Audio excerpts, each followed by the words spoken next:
The death of Anneliese Michel has become one of the most famous demonic cases, marking the world's first demonic trial in court, which has sparked controversy.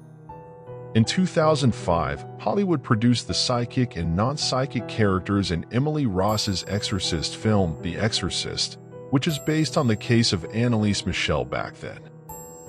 Even many people believe that you haven't fully portrayed the horror of the real story in that shadow play. This case is actually a tragedy of a poor young woman whose death has caused a lot of controversy, but also has many meanings. This video allows us to experience a terrifying case together, analyzing the details of the devil with us, and even providing the most scientific explanation of the aforementioned case. We will look for a multidimensional perspective of the case together, rather than trying to prove who is wrong and who is right. From this multidimensional perspective, we can see that the most valuable lesson that Anneliese Michel has learned in exchange for her life is that the video will contain many potentially unsettling strange sounds. If you are sensitive to mental issues, please understand yourself first before considering. Hello, I'm Agent M.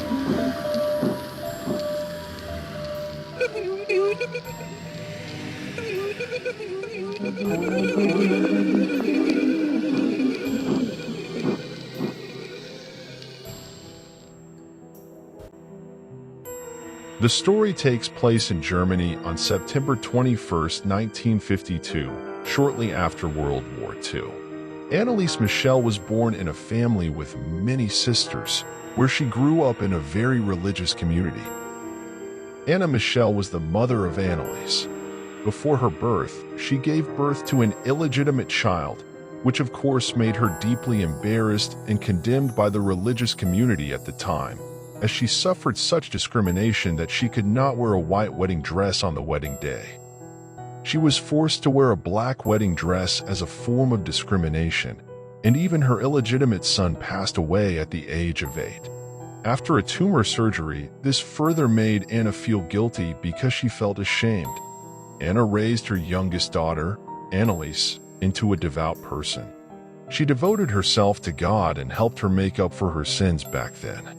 Anneliese's psychology gradually formed, and she obediently followed her mother's words, especially very devout.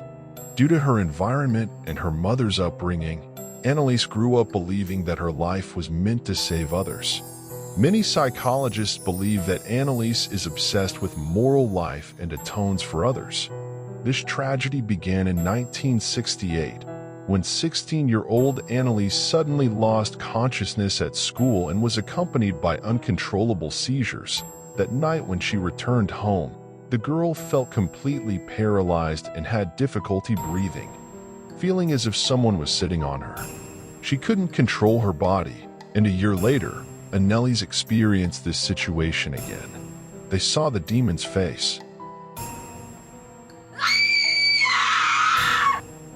The family took Anneliese to the doctor, who diagnosed her with epilepsy and gave her medication. However, a year later, in February 1970, Anneliese had to move to a hospital for treatment due to her worsening condition. How did Anneliese develop? But she was discharged within a short period of time. In addition to epilepsy medication, she also took schizophrenia medication. During this time, Anneliese continued to attend school and university. The girl was both active and struggling with strange diseases. However, despite taking medication, her condition is still deteriorating. Anneliese began to experience more strange symptoms, such as throwing things, roaring, screaming, and even drinking her own urine. She said she heard and saw the devil call her death or curse you to burn in hell. Anneliese's family began to lose faith in the doctor. They believed that their daughter was possessed by demons and contacted the priest, hoping to exorcise her. However, the pastors rejected their suggestion and suggested that the family continue to follow the doctor's advice for treatment, coupled with prayers, which may reduce the risk. In 1975, this young woman's condition was worse than ever, her hallucinations becoming increasingly intense, and she developed strange symptoms when exposed to Christianity. Fear of objects such as crosses, seeds, and holy water. In addition, the girl's body also deteriorated. She twitched and twisted her body, causing overall injuries. She did not eat, and even ate insects. What is terrifying is that Anneliese began to speak with different voices and intonation, sometimes using different languages. Anneliese's family and herself decided to stop all medical assistance. The exorcism of these symptoms is considered by the priest to be qualified for exorcism. In September 1975, the bishop finally approved Father Arnold Renz and Father Ernst to perform the exorcism ceremony for Anneliese. This is the first time in history that a demonic possession case has been submitted to court as a defense. And lawyers have played chilling exorcism recordings to prove to the court that the demon is real. If demonic possession is true, then Anneliese's parents and 2 priests are not guilty. For the next 10 months, Anneliese conducted exorcism ceremonies once or twice a week, each lasting up to 4 hours. The exorcism ceremonies were recorded, but the results were painful. On July 1, 1976, Anneliese Michel took her final breath. Her physical condition at the time of her death was very poor, with severe inflammation of the lungs, severe knee injuries, and bruises on her wrists, hands, eyes, and many parts of her body. Forensic reports showed that her main causes of death were malnutrition and dehydration. The local authorities organized a death trial to try Anneliese's parents and 2 exorcist priests. Many of the people who appeared in court on that day were impressed by the terrifying scenes in the video. However, 4 defendants were found guilty of negligent homicide and sentenced to 6 months in prison. However, for some reason, their sentences were reduced to 3 years of house arrest. Obviously, the trial cannot determine whether these individuals are guilty, so to this day, the trial remains a controversial one.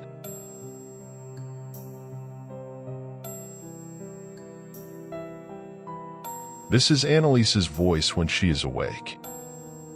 Ja, ich will auch für die anderen Leute, damit die nicht in die Hölle kommen und so. Aber dass das dann so schlimm ist und so grausam und so furchtbar, nee. Das denkt man leiden, das ist so leid. This is her voice during exorcism, perhaps just the voice of the patient, but it was likely the true voice of the devil. Think twice before listening. Klötze.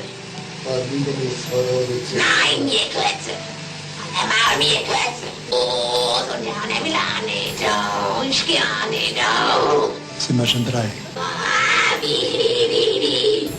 Was ist so der Scheiße? Ich hab mein Maul erschlagen.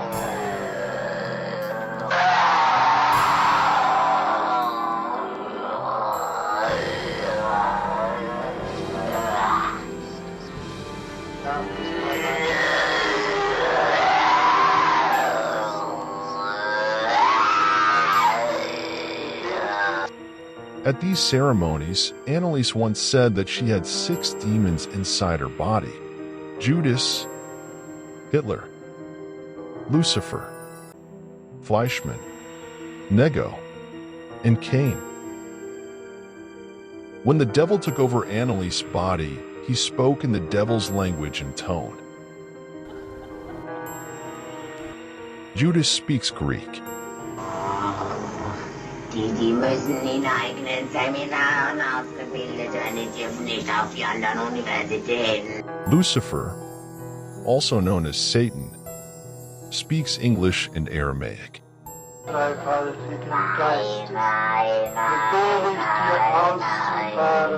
Nego speaks Latin.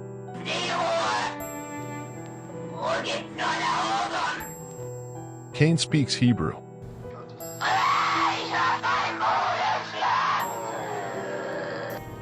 You can hear in the recording that Anneliese used different languages during the exorcism ceremony.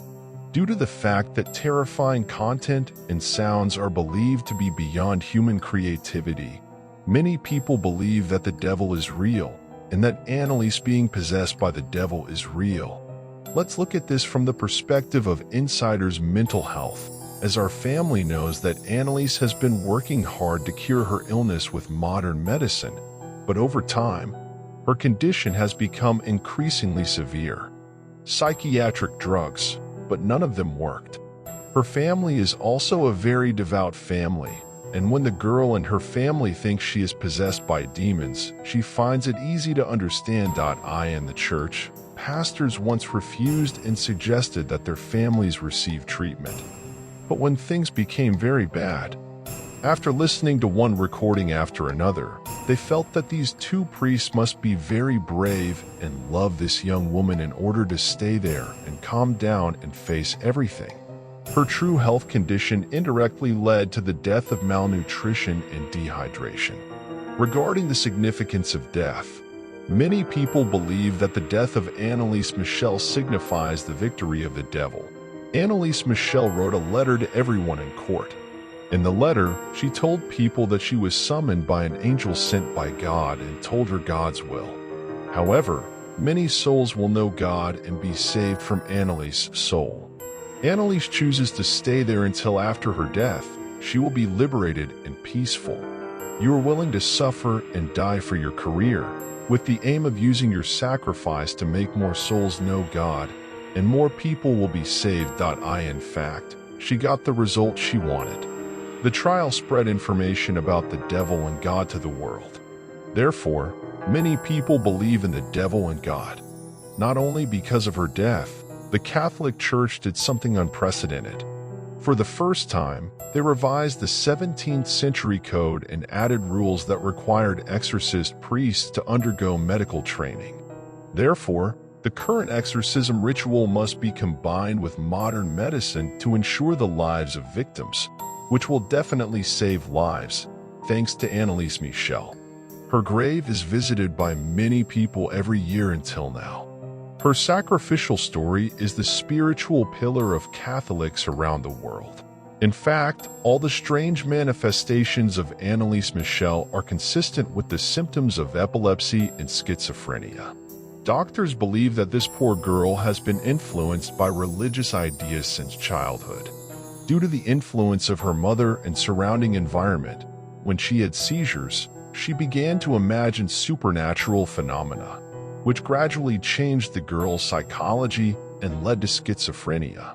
The doctor believes that if further intervention in medical treatment and strengthening this girl may not die because Anneliese's voice has become so terrifying, possibly because pneumonia has changed her voice. The most terrifying thing in the case may be that she speaks strange language she learns and sees. Anneliese is considered by university teachers to be a very talented language learner. From childhood to adulthood, she often studied many materials related to Christianity. She may have self-learning the language and these materials through her own talent. The only scientific award explained that she spoke multiple languages during exorcism ceremonies. In the trial of Anneliese's parents and two priests, the biggest argument against their manslaughter charges was that if Anneliese received medical assistance, she would definitely not have died of malnutrition and death. Even if she doesn't eat, her health can still sustain her life, which is absolutely correct and undeniable. Therefore, we have a clear view on both aspects of the case. Is this a psychological distress or both, affirming that everyone has their own answer? Although the trial is guilty, it has also reduced the sentence from 6 months of imprisonment to 3 years of supervision. In this case, both schools showed acquiescence and respect for each other's views. Therefore, I hope not to make negative comments on Catholicism below the comments section. The English documents regarding this case are very one-sided, almost all of which attribute all the sins to Anneliese's parents and two priests. I think they are too superstitious, so I think it's a bit unfair to them. The two priests must be very brave and love Anneliese very much, so they came here to help her because they lack medical knowledge. If they had the ability to combine exorcism with the medical needs of girls, it would be completely different. I myself tend to have a scientific understanding of the psychological disorders that require more attention and attention in this case. Otherwise, it may be as dangerous as this case. In retrospect, this is completely a tragedy for young girl Anneliese Michel. A girl chooses to give everything to do her life. A girl with a pure heart. If there were really a soul after death, this girl would definitely be proud of her sacrifice, because her sacrifice helped many people. Thank you all for watching the video. Please follow, like, and subscribe. This is a huge motivation for me to make better videos. I'm Agent M.